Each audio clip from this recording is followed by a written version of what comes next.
Buenas, mi nombre es Jesús Eduardo Morelos, estudiante de séptimo semestre de Ingeniería Electrónica en la Universidad Tecnológica de Bolívar. En el día de hoy les hablaré acerca del transistor UJT, transistor de unijuntura. Esta presentación consta de los siguientes puntos. Tenemos un descubrimiento, introducción, un símbolo electrónico, formas de encapsulado comercial y algunas referencias comerciales, los principios físicos de funcionamiento, un modelo matemático con curvas, fórmulas y condiciones de operación, algunas aplicaciones y una pequeña simulación. Descubrimiento e introducción. El transistor de unijuntura o doble base fue descubierto por Jerry Suran en 1953. En ese momento, Suran se encontraba evaluando transistores de tetrodo experimentales. Se denomina tetrodo a la válvula termoiónica constituida por 4 electrodos, un cátodo, 2 rejillas y un ánodo. El tetrodo se desarrolló para evitar un efecto indeseable que se produce en la válvula triodo debido a que la rejilla y la placa de ésta se comportan como un condensador. Los dos primeros experimentos probados por Suran mostraron que un campo de base transversal dio poca mejoría. Suran recordó que, por otro lado, uno de esos tetrodos tuvo curiosamente un efecto de histéresis en la entrada, y cuando le colocó un osciloscopio, descubrió que oscilaba. La investigación mostró que no había corriente de colector, y estaba claro que el colector se había desconectado. Esto no fue sorprendente. Estos transistores de prueba simplemente se incluyeron en un vial de vidrio lleno de aceite de silicona y se sellaron con cera para estabilizar los cables. Así, por accidente, se hizo un dispositivo activo que consiste en una unión de la base del emisor y 2 conexiones óhmicas a la base. Tenía una característica de resistencia negativa y podía hacerse oscilar y actuar como un oscilador. El transistor uniunión o transistor unijuntura es un tipo de transistor que contiene 2 zonas semiconductoras. Tiene 3 terminales denominados emisor, base 1 y base 2. Este está formado por una barra semiconductora tipo N entre los terminales B1 y B2 en la que se difunde una región tipo P, donde se encuentra el emisor, en algún punto a lo largo de la barra, lo que determina el valor del parámetro N, conocido como razón de resistencias o factor intrínseco. Símbolo electrónico. Como había dicho, este tiene 3 terminales denominados emisor, base 1 y base 2, como lo vemos en la figura. El emisor, la base 1 y la base 2. Encapsulado. Existen encapsulados de diferentes formas y tamaños, dependiendo de la función que vayan a desempeñar. Hay varios encapsulados estándar y cada uno tiene una asignación de terminales que puede consultarse en un catálogo general de transistores. Dentro de esto tenemos la cápsula T092. Esta es muy utilizada en transistores de pequeña señal. En el centro vemos la asignación de terminales en algunos modelos de transistores vistos desde abajo. Abajo vemos 2 transistores de este tipo montados sobre una placa de circuito impreso. Nótese que la indicación TR5 de la serigrafía que indica que en ese lugar va montado el transistor número 5 del circuito, de acuerdo con el esquema electrónico. Además tenemos la cápsula T018. Esta se utiliza en transistores de pequeña señal. Su cuerpo está formado por una carcasa metálica que tiene un saliente que indica el terminal del emisor. Referencias comerciales. Tenemos el 2N4870. El 2N4870 es un transistor diseñado para uso en circuitos de pulso y temporización, circuitos de detención y tiristores. Este tiene una corriente directa de pico de 1.5 amperios, una corriente máxima de emisor de 1 microamperios, corriente de valle de 5 miliamperios, y el diseño de este transistor es del T092. Tenemos el 2N2646. Es un transistor de silicio con voltaje de emisor a base de 30 voltios. tiene una corriente directa de pico de 2 amperios, una corriente máxima de emisor de 1 microamperios, una corriente de valle de 6 miliamperios, y el diseño de este transistor es del tipo de T018. Este tipo de transistores es usado en el procesado de señales. Principios físicos de funcionamiento. El UJT tiene 3 terminales, un emisor y 2 bases, como lo vemos en la figura, por lo que a veces se conoce como un diodo de doble base. La base está formada por una barra de silicona de tipo N ligeramente dopada. 2 contactos óhmicos B1 y B2 están unidos en sus extremos. El emisor es de tipo P, está fuerte dopado. Esta unión PN le da al dispositivo su nombre. La resistencia entre B1 y B2 cuando el emisor está en circuito abierto se llama resistencia interbase. La unión del emisor generalmente se ubica más cerca de la base 2 que de la base B1, de modo que el dispositivo no es simétrico, porque una unidad simétrica no proporciona características eléctricas óptimas para la mayoría de las aplicaciones. Si no existe una diferencia de potencial entre su emisor y cualquiera de sus conductores de base, existe una corriente extremadamente pequeña de B1 a B2. Por otro lado, si se aplica a su emisor una tensión suficientemente grande en relación con sus conductores de base, conocida como tensión de activación, entonces una corriente muy grande de su emisor se une a la corriente de B1 a B2, lo que crea una corriente de salida B2. Observando el circuito de polarización de la figura, se observa que al ir aumentando la tensión B sub EE, la unión EB1 se comporta como un diodo polarizado directamente.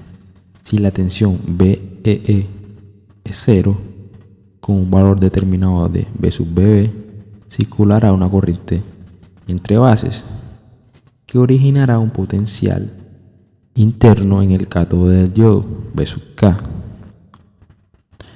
Si en este caso aumentamos la tensión B sub EE y se superan los 0.7 voltios en la unión emisor con la base 1, se produce un aumento de la corriente de emisor y una importante disminución de R sub B1. Por lo tanto, un aumento de el voltaje B sub E1. En estas condiciones se dice que el dispositivo se ha activado, pasando por la zona de resistencia negativa hacia la zona de conducción, alcanzando previamente el voltaje B sub E1, la tensión de pico. Para desactivar el transistor hay que reducir I sub E hasta que descienda por debajo de la intensidad de valle I sub B. De lo anterior, se deduce que la tensión de activación B sub P se alcanza antes o después dependiendo del menor o mayor valor que tengamos de tensión entre bases. Modelo matemático. Operación. El UJT se polariza normalmente según se ve en su curva de polarización. La base B1 se lleva una tensión positiva entre valores de 5 a 30 voltios. Por la resistencia B1-B2 circulará entonces una corriente I sub B2 igual a I sub E. Esta corriente es igual al voltaje entre bases sobre la resistencia de bases. El cátodo del diodo emisor se encuentra en una tensión B sub C igual a R sub B1 sobre la suma de resistencia de bases multiplicada por el valor de voltaje de bases, que es igual a N por el voltaje entre bases. En la gráfica de la figura se describe las características eléctricas de este dispositivo a través de la relación de la tensión del emisor con la corriente de emisor. Corriente de emisor con el voltaje de emisor. Se definen dos puntos críticos: punto de pico o peak point y punto de valle. Estos puntos a su vez definen tres regiones de operación: región de corte, región de resistencia negativa y región de saturación, que se detallan a continuación. Región de corte. En esta región, la tensión de emisor es baja, de forma que la tensión intrínseca mantiene polarizado inversamente el diodo emisor. La corriente de emisor es muy baja y se verifica que el voltaje de emisor es menor al voltaje pico y la corriente de emisor es menor a la corriente pico. Esta tensión de pico en el UJT viene definida por la siguiente ecuación. Tenemos un voltaje pico igual a N, que multiplica el voltaje de base 2 y base 1 más B sub F. N, como ya dije antes, es la razón de resistencias, un dato dado por el fabricante.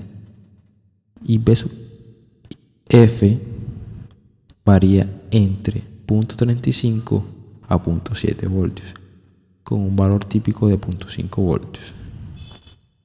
El UJT en esta región se comporta como un elemento resistivo lineal entre las dos bases de valor RBB. Tenemos la región de resistencia negativa, donde si la tensión de emisor es suficiente para polarizar el diodo de emisor, es decir, el voltaje de emisor es igual al voltaje pico, entonces el diodo entra en conducción e inyecta huecos a la base 1, disminuyendo bruscamente la resistencia R1 debido a procesos de recombinación. Desde el emisor se observa cómo el UJT disminuye su resistencia interna con un comportamiento similar a la de una resistencia negativa. Además tenemos la región de saturación. En esta región la corriente de emisor es mayor que la corriente de valle. Si no se verifican las condiciones del punto de valle, el UJT entrará de forma natural a la región de corte. En la figura también se observa una curva de tipo exponencial que relaciona el voltaje de emisor y la corriente de emisor cuando la base 2 se encuentra al aire. La corriente de base 2 es 0. Esta curva tiene una forma similar a la característica letra de un diodo y representa el comportamiento del diodo de emisor. Aplicaciones. Los circuitos de transistores sin unión fueron populares en los circuitos electrónicos de aficionados en los años 70 y 60, porque permitían que los osciladores simples se construyeran utilizando un solo dispositivo activo. Por ejemplo, se utilizaron para osciladores de relajación en luces estroboscópicas de velocidad variable. Más tarde, a medida que los circuitos integrados se volvieron más populares, los osciladores como el temporizador 555 se usaron más comúnmente. Además de su uso como dispositivo activo en osciladores de relajación, una de las aplicaciones más importantes del UJT es disparar tiristores, por ejemplo, rectificadores controlados por silicio.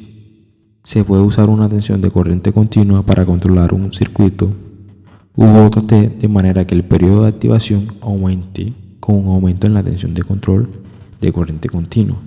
Esta aplicación es importante para el control de corriente alterna grande. Simulación.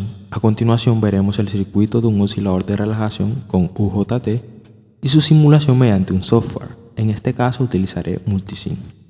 Los componentes a utilizar son un transistor UJT 2N6027, una resistencia de 50 kΩ que hace parte de RE, una resistencia de 330 ohmios R1, una resistencia de 47 ohmios R2 y un condensador de 0.1 microfarads C sub E y una fuente de voltaje de 20 voltios. El oscilador de relajación se utiliza en timers y circuitos osciladores. La figura muestra un circuito típico de un UJT. Tiene una red RCE, las resistencias de carga y compensación R1 y R2, así como las formas de onda que se observa en cada terminal. El circuito trabaja de la siguiente forma. Al encender la alimentación, el condensador C sub E se carga a través de la resistencia RE hasta alcanzar el nivel B sub P. En este punto, el UJT entra en conducción y la resistencia RB1 tiende a disminuir hasta un valor cercano a 0. Se genera un pulso de corriente que corresponde a la descarga del condensador. Esta corriente fluye por R1 y se desarrolla un pulso de voltaje en el terminal B1. Simultáneamente que aparece un pico positivo en B1, aparece otro negativo en B2. Esto sucede porque la caída de tensión en RB1 provoca una reducción en la resistencia total entre el voltaje de bases y tierra, y consecuentemente un incremento en la corriente por R2. Se provoca una mayor caída a través de R2, creándose un pico de voltaje negativo en el terminal B2. En el terminal de emisor se desarrolla una señal diente de sierra, lo cual no es totalmente lineal debido a la carga exponencial del condensador, puesto que éste no se carga a una rata constante. Por otro lado, la parte baja de la señal no es exactamente 0 voltios.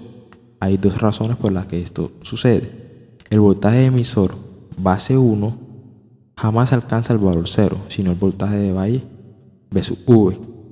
Y además hay siempre alguna caída de voltaje a través de la resistencia R1 debido a la corriente que fluye a través del UJT. Tenemos el circuito en el simulador multisim con los componentes previamente dichos. Al correrlo, efectivamente observamos en el osciloscopio la señal diente de sierra arrojada por el circuito.